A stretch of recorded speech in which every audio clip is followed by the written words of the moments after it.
تحت سرا کا بیان قرآن میں، فوق سرا کا بیان قرآن میں، ہر شہادت کے علم کا بیان قرآن میں، ہر غائب کے علم کا بیان قرآن میں۔ تو ہر غیب بھی قرآن میں، ہر شہادت بھی قرآن میں، ظاہر بھی قرآن میں، باطن بھی قرآن میں، تحت سرا بھی قرآن میں، فوق سرا بھی قرآن میں۔ تو جب سب کچھ قرآن میں ہے تو میرا سوال ہے کہ قرآن کہاں ہے؟ کیا قرآن کسی کے مکان کی چھت پر آیا؟ کیا قرآن کعبۃ اللہ کی چھت پر اترا؟ کیا قرآن مجید کسی مسجد کے مینار میں نازل ہوا؟ کیا قرآن پاک کسی پہاڑ پر آیا؟ حالانکہ رب فرماتا ہے کہ لو انزلنا ھذا القرآن علی جبل رأیتہ خاشعا متصدعا من خشیۃ اللہ۔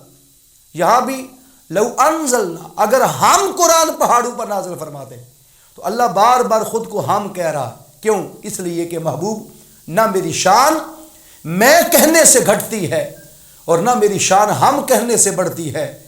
جب خود کو میں کہوں تو پھر محبوب میری شان گھٹا کوئی نہیں سکتا، جب خود کو ہم کہوں تو میری شان بڑھنے سے بھی پاک ہے۔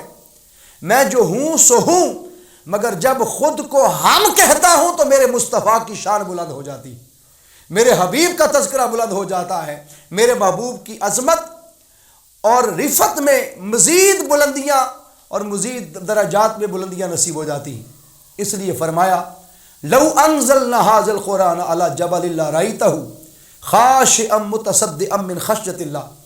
اگر یہ قرآن ہم پہاڑوں پر نازل کرتے تو پہاڑ اللہ کی خشیت سے، خوف خدا کی وجہ سے، اور قرآن مجید میں جو اللہ کے خوف کا ذکر ہے اس کی وجہ سے ریزہ ریزہ ہو جاتا، پہاڑ ٹکڑے ٹکڑے ہو جاتے۔ تو جس قرآن کو پہاڑ برداشت نہ کر سکے، اب سوال یہ ہے کہ پھر قرآن وہ کہاں نازل ہوا جس کے آنے سے پہاڑ ٹوٹ جائیں، ریزہ ریزہ ہو جائیں، خس و خاشاک کی طرح مٹ جائیں؟ وہ ایسا کون سا مقام ہے کہ جہاں قرآن آئے اور وہ اس جگہ پھر بھی محفوظ رہے؟ تو اللہ فرماتا ہے نزلنا علیک الکتاب تبیانا لکل شیء۔ محبوب کائنات کی ہر شے کا بیان، ہر علم کا بیان قرآن میں رہ کر قرآن ہم نے مصطفیٰ آپ پر نازل فرما دیا۔ تو پتہ چلا کہ پہاڑوں کی چٹانوں سے بھی مضبوط ہے سینہ مصطفیٰ صلی اللہ علیہ وآلہ وسلم کا۔ تو جب یہ طے پا گیا کہ ہر شے قرآن میں، ہر علم قرآن میں، تو قرآن حضور کے سینے میں، تو پتہ چلا کہ جو کچھ قرآن میں ہے وہ حضور کے سینے میں ہے۔ تو آقا صلی اللہ علیہ وسلم کے سینے میں پھر کون سا علم ہے جو حضور کے سینے میں نہیں ہے؟ ہر غیب قرآن میں اور قرآن حضور کے سینے میں۔ پتہ چلا کہ ہر غیب کا علم بواسطہ قرآن مصطفیٰ کے سینے میں ہے صلی اللہ علیہ وآلہ وسلم۔ آج دنیا کہتی ہے جی قرآن کی زیر زبر ٹیڑھی نہیں ہوئی، بے شک ایسا ہی ہے۔ آج لوگ کہتے ہیں بھئی قرآن کی کوئی ایک زیر زبر بھی ٹیڑھی میڑھی آگے پیچھے نہیں کر سکا۔ 103 آسمانی کتابیں بدل گئیں، قرآن مجید الحمد سے لے کر والناس تک پورے کا پورا سلامت ہے، اس کی زیر زبر شد مد کو بھی کوئی آگے پیچھے نہیں کر سکا۔ ریزن کیا ہے؟ وجہ کیا ہے؟ وجہ فقط یہ نہیں کہ یہ اللہ کا کلام ہے، باقی 103 بھی تو اللہ کے کلام تھے جو بدل گئے اور ان میں تبدیلی آ گئی۔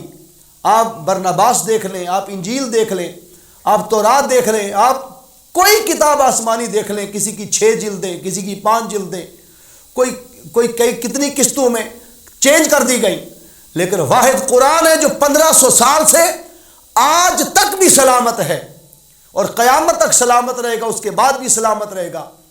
وجہ فقط اللہ کا کلام ہونا نہیں، وہ بھی تو اللہ کے کلام تھے، وجہ دوسری یہ تھی کہ یہ اللہ کا کلام بھی ہے اور اس کی حفاظت کے لیے سینہ مصطفیٰ بھی ہے صلی اللہ علیہ وسلم۔ اس لیے قرآن کو تحفظ ملا کہ یہ حضور کے سینے میں، اس لیے اللہ نے فرمایا انا نحن نزلنا الذکر و انا لہ لحافظون، بے شک ہم نے اس ذکر قرآن کو نازل کیا اور ہم ہی اس کے محافظ ہیں، اور اس کو تحفظ ہم نے حضور نبی کریم صلی اللہ علیہ وسلم کے سینے میں عطا فرمایا۔ تو پتہ چلا کہ قرآن کا تحفظ بھی حضور کے سینے میں ہے، قرآن کی حفاظت آقا کے سینے میں ہے۔ تو الحمد سے والناس تک قرآن پہاڑوں، گلیوں، بازاروں اور پہاڑوں کی چوٹیوں اور میناروں اور غاروں کے اندر نازل ہونے کی وجہ سے نہیں بچا، قرآن حضور کے سینے میں ہونے کی وجہ سے بچا۔ یہ وجہ ہے کہ قرآن مجید فرقان حمید جس سینہ مصطفیٰ میں آیا وہ سینہ پہاڑوں کی چٹانوں سے بھی زیادہ مضبوط ہے جس سینے میں قرآن نازل ہوا۔ اس سے پتہ چلا کہ قرآن مجید فرقان حمید اس لیے بچا ہوا ہے کہ جس سینے میں ہے مصطفیٰ کا وہ سینہ سلامت ہے۔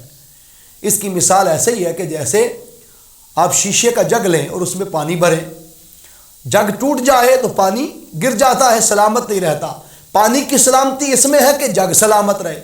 اور بتاؤں کہ سارا جگ کیوں سلامت ہے؟ اس لیے کہ سارے جگ کا ذکر قرآن میں ہے اور قرآن حضور کے سینے میں ہے۔ قرآن اس لیے بچا ہے کہ حضور صلی اللہ علیہ وسلم کے سینے میں موجود۔ حاضرین عزیز احتشام، جب آپ کو یہ پتہ چل گیا کہ قرآن حضور کے سینے میں ہے تو پھر جو علم جو کچھ قرآن میں آیا وہ آقا کے سینے میں رہا۔ قرآن مجید فرقان حمید میں والضحیٰ کی آیت اس لیے سلامت کہ والضحیٰ کا مکھڑا سلامت ہے، واللیل کی زلفیں اس لیے سلامت، واللیل کی آیت اس لیے سلامت کہ واللیل کی زلفیں سلامت ہے، ید اللہ فوق ایدیہم کی آیت اس لیے سلامت کہ ید اللہ والے حضور کے گورے گورے ہاتھ سلامت ہے۔ حضور کی عمر طیبہ کی وجہ سے لعمرہ کی آیت سلامت ہے، اور آپ الحمد سے بالناس تک پورا قرآن خلق مصطفیٰ ہے صلی اللہ علیہ وسلم۔ ام المومنین حضرت عائشہ صدیقہ رضی اللہ تعالیٰ عنہ سے پوچھا گیا کہ حضور کا اخلاق کیا تھا، تو آپ نے فرمایا کان خلقہ القرآن۔ آپ نے قرآن نہیں پڑھا، مصطفیٰ کا اخلاق قرآن ہے۔ تو قرآن مجید کی ہر آیت حضور کے خلق کا نام ہے، حضور کی صفت کا نام ہے۔ قرآن ذکر خدا بھی ہے اور نعت مصطفیٰ صلی اللہ علیہ وآلہ وسلم بھی۔ میں اس پر آگے پھر آؤں گا۔ قرآن مجید فرقان حمید کا مطالعہ کریں تو اللہ رب العزت نے ارشاد فرمائے خیرکم من تعلم القرآن وعلمہ، تم میں سے بہتر شخص وہ ہے کہ جو قرآن سیکھتا بھی ہے اور دوسروں کو سکھاتا بھی ہے۔ میرے آقا صلی اللہ علیہ وسلم نے اللہ سے قرآن سیکھا اور ساری کائنات کو قرآن سکھایا۔ آج تک جتنا قرآن کا نور پھیل رہا ہے یہ زبان مصطفیٰ صلی اللہ علیہ وسلم کی تاثیر کی وجہ سے پھیلا ہوا ہے۔ آپ قرآن پاک کا مطالعہ کریں تو اللہ نے جس قرآن کے تذکرے ارشاد فرمائی یہ سراسر حضور کی نعت اور آقا کا ذکر ہو رہا ہے۔ ان الذی لیس فی جوفہ شیء من القرآن کالبیت الخرب، وہ شخص جس نے دل میں قرآن کریم کا کچھ حصہ بھی نہیں رکھا گویا وہ دل ویران گھر کی طرح ہے۔ اب اس گھر کو ویران کیوں کہا؟ اس لیے کہ جس دل میں چاہت مصطفیٰ نہیں، محبت مصطفیٰ نہیں، عشق مصطفیٰ نہیں، آقا کی ذات پر ایمان نہیں، حضور صلی اللہ علیہ وسلم کے ساتھ محبت کا اظہار نہیں، اس سینے میں قرآن مجید فرقان حمید کا ہونا نہ ہونا برابر ہے۔ یہ وجہ ہے کہ قرآن مجید کا مطالعہ کریں تو اللہ فرماتا ہے کہ یہ جو قرآن ہے وَنُنَزِّلُ مِنَ الْقُرْآنِ مَا هُوَ شِفَاءٌ وَرَحْمَةٌ لِّلْمُؤْمِنِينَ، اللہ نے نہیں فرمایا شفاء ورحمۃ للمسلمین، شفاء ورحمۃ للناس کہ یہ لوگوں کے لیے شفا و رحمت ہے، یہ خالی مسلمانوں کے لیے شفا و رحمت ہے، نہیں، یہ مومنوں کے لیے شفا و رحمت ہے۔ ہم نے قرآن کو نازل کیا مومنوں کے لیے شفا بنا کر، مومنوں کے لیے رحمت بنا کر، اور مومن کہتے ہی اس کو ہے جس کے سینے میں ادب مصطفیٰ ہو، محبت مصطفیٰ ہو صلی اللہ علیہ وسلم۔ اس لیے آقا صلی اللہ علیہ وسلم نے ارشاد فرمایا قیامت تک ایک ایسا گروہ میری امت میں سے آئے گا جن کے عمل صحابہ تمہارے اعمال سے کہیں زیادہ ہوں گے اور پہاڑوں کی مثل اونچے اونچے اپنے اعمال کو وہ دیکھیں گے، لیکن قرآن ان کے حلق سے نیچے نہیں اترے گا۔ اب حلق تک قرآن آیا اور نیچے نہیں اترا، قرآن کا حلق تک آنا اور نیچے نہ اترنا، اس سے مراد کیا تھا؟ جو چیز حلق تک آ جائے، حلق یہ نازک ہڈی ہے گھنڈی والی، اس سے نیچے کیوں نہیں اتر رہا؟ جو چیز یہاں آ جائے منہ سے وہ آگے جانا تو آسان ہوتی ہے، لیکن قرآن حلق پر آ کر بیٹھ کر اندر جھانک کے دیکھتا ہے اس کے سینے میں ادب مصطفیٰ کا چراغ روشن ہے کہ نہیں، محبت رسول کے چراغ روشن ہے کہ نہیں۔ اگر اندر عشق مصطفیٰ، محبت مصطفیٰ، الفت مصطفیٰ، یگانگت مصطفیٰ، صحبت مصطفیٰ، حضور کی الفت اور آقا کے پیار کے چراغ روشن نہ ہوں، قرآن اس دل میں نہیں اترتا، وہ حلق سے اوپر اوپر رہتا ہے۔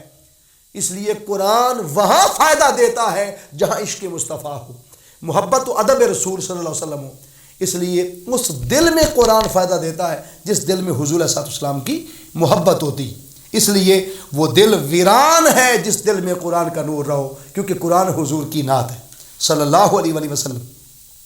اس لیے یہ حدیث پاک امام ترمذی نے السنن کے اندر اسے کتاب و فضائل القرآن کے اندر روایت کی، اور اسے پچھلی حدیث پاک خیرکم من تعلم القرآن وعلمہ، اس کو حضرت عثمان ابن عفان رضی اللہ تعالیٰ عنہ نے روایت کیا، اور وہ حدیث پاک اس کو امام بخاری نے کتاب و فضائل القرآن کے اندر روایت کیا ہے۔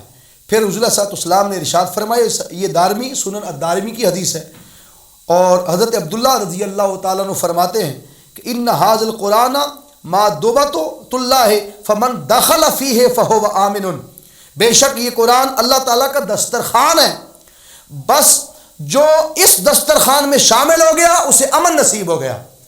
قرآن دسترخوان ہے، جیسے دسترخوان پر آپ کچھ چیزیں کھاتے ہیں، نعمتیں لیتے ہیں، اللہ کی نعمتوں میں سے اتنا بڑا انعام ہے کہ جس طرح کھانا پیٹ کو سیراب کرتا ہے، اسی طرح قرآن کا نور روحوں اور دلوں کو سیراب کرتا ہے۔ کیوں؟ کہ قرآن ذکر خدا بھی ہے اور نعت مصطفیٰ بھی ہے، اور حضور کی محبت و عشق کے ساتھ دلوں کو سیراب کیا جاتا۔ پھر حدیث پاک میں حضور صلی اللہ علیہ وسلم نے فرمایا القرآن شافع مشفع، قرآن روز قیامت شفاعت کرنے والا ہے جس کی شفاعت قبول کی جائے گی۔ قرآن رب کی بارگاہ میں عرض کرے گا، مولا اس کی بخشش کر دے، اس لیے کہ اس نے مجھے تلاوت کیا تھا اور تیری رضا کی خاطر اس نے مجھے تلاوت کیا تھا۔ اور حضرت عبداللہ ابن عمر رضی اللہ تعالیٰ عنہما سے حدیث روایت ہے، امام ترمذی نے کتاب و فضائل القرآن کے اندر اس سے روایت کیا کہ یقال لصاحب القرآن، قرآن پڑھنے والے سے قرآن کہے گا اقرا ورتقِ ورتل کما کنت ترتل فی الدنیا فإن منزلتک عند آخر آیۃ تقرأ بها، قرآن مجید پڑھنے والے سے جنت میں کہا جائے گا، آواز آئے گی کہ قرآن کو پڑھتا جا اور جنت میں منزل بمنزل بلند ہوتا چلا جا، اوپر چڑھتا چلا جا، اور یوں ترتیل سے پڑھ جیسے دنیا میں ترتیل کے ساتھ ٹھہر ٹھہر کے قرآن کو پڑھتا تھا۔ تیرا ٹھکانہ جنت میں وہاں ہوگا جہاں قرآن کی آخری آیت تو تلاوت کرے گا، ہر آیت پر اس کو درجہ بلند کر دیا جائے گا، اور یہ ساری بلندیاں رفعت ذکر مصطفیٰ صلی اللہ علیہ وآلہ وسلم کے ہونے کی وجہ سے نصیب ہو رہی ہیں۔ اور پھر حضرت عبداللہ ابن بریدہ اسلمی رضی اللہ تعالیٰ سے روایت ہے، من قرأ القرآن وتعلمہ وعمل بہ البس یوم القیامت تاجا من نور ضوءہ مثل ضوء الشمس، جس نے قرآن پڑھا، اس کا علم حاصل کیا اور اس پر عمل پیرا ہوا، اسے قیامت کے دن نور کا تاج پہنایا جائے گا جس کی روشنی سورج کی روشنی کی طرح ہوگی، اور پھر وَيُكْسَى وَالِدَيْهِ حُلَّتَانِ، اور اس قرآن پڑھنے اور عمل کرنے والے کے والدین کو دو لباس جنت کے حلے عطا فرمائے جائیں گے، اور پھر لا يُكَوَّمُ بِهِمَ الدُّنْيَا فَيَقُولَانِ بِمَا قُسِينَ هَذَا فَيُقَالُ بِأَخْذِ وَلَدِكُمَ الْقُرْآنِ، وہ والدین عرض کریں گے مولا کہ یہ ہمیں کس وجہ سے اتنا خوبصورت لباس اور خلعتیں عطا فرمائی گئیں، اگر ساری دنیا بھی اس کے برابر قیمت چکانا چاہے تو نہیں چکا سکتی، اتنی بڑی قیمت اور مالیت کے یہ خلے ہمیں عطا کیے گئے، تو مولا کسی وجہ عطا کیے گئے؟